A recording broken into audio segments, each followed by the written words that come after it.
Sangam here, super excited. We always love to get a customer in the office because they're going to tell us how they're doing their things when it comes to ABM. And a lot of people have this question around what is ABM 1.0 and what is ABM 2.0. So I got over here with me Daniel. Daniel, how you doing, man? I'm doing great. All right, man. Okay, so let's just talk about what does Phononic do, and then just using the team framework, what are you guys doing to get in front of the right people?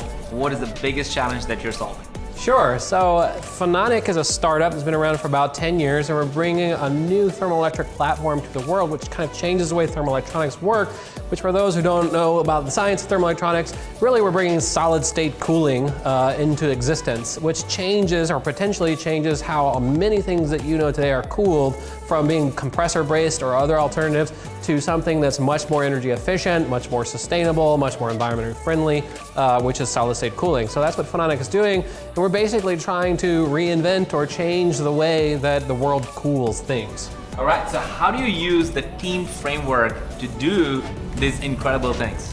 Yeah, so one of the things I wanted to try to approach here is, the crawl, walk, run. And so when you think about team, starting with target, one of the first things that I hear from people is, they just can't get started because they don't know where to target. And a lot of marketers traditionally have a hard time getting in front of sales, which, if you read, everything you read on ABM is, hey, have a good target account list, work with sales, but sometimes it's not so easy to work with sales.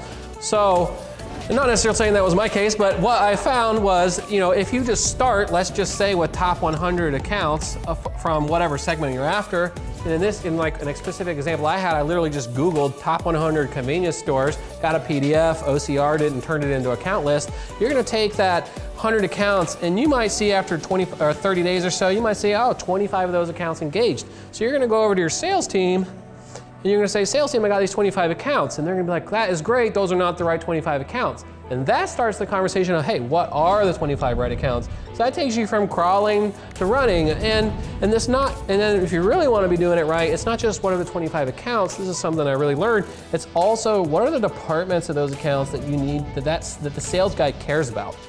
In department 1, 2, and 3. And so if you think about how the sales team operates today, they have a contact today. Let's say in department 1, they have a contact. But in department 2, they don't have a contact. In department 3, they have a contact. Well, marketing and Terminus ABM can bring this other department that they don't have any visibility to, can make that happen.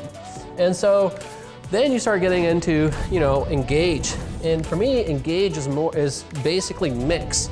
And if you've been doing marketing for a long time, I'm sure you have your favorite tactics, and you might be running email, you might be running a call campaign, you might be thinking about running Terminus ABM as a tactic. But what happens when you start running those all together in the same mix is you get a lot of noise, and you don't benefit from everything that account-based strategy can actually give you. So what I'm suggesting is that, it's okay to start that way, and it's fine to run that way, but if you take that and you go to Target or Terminus at ABM, and you run that for the life of the campaign, and then you layer on your email, and you maybe drop that 2 weeks later, and then you layer on your calling, and you drop that right at the end of it, and you get that conversion. What I found is Terminus positively influences the conversion rates all along the way and gets a lot more efficiency out of the tactics that you're gonna run. So it just changes it from being more of a tactical approach to more of a strategic approach in how you're gonna run that for that life, which is just something that kind of naturally evolves from it. It kind of takes you into activate. And activate for me, when I'm thinking about that, I'm actually thinking about output and optimized output. And so, as marketers, we're trying to maximize output. Traditionally, you think about raw leads, you think about MQLs, you think about SQLs, and that's not necessarily wrong, but volume-based metrics like that is not, that's where you start to see a lot of pushback from sales, because you're like, okay, what is a raw lead really? Or just because marketing says that's not a qualified lead. And so what I found with running Terminus ABM is these metrics start to shift. And instead of it being raw, marketing qualified, and sales qualified, you start seeing account. And you start seeing at that account, what kind of engagement am I getting in the departments? And you start seeing, how many unique visitors am I getting to my site? And you start going back to sales, and what you start delivering to them is insights. And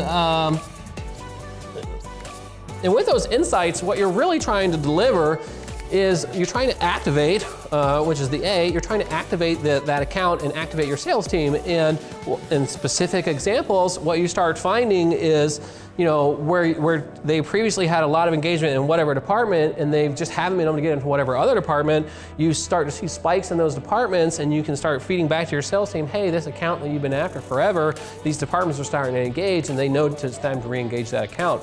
So your activation becomes much less transactional and much more informative and insightful for the sales team. So if you move on from activate and you get into measure, this really becomes metrics. And for me, 2018 was the first year I really ran ABM for the whole year. And coming into 2019, I haven't seen a bigger shift in metrics than what I have seen coming into 2019.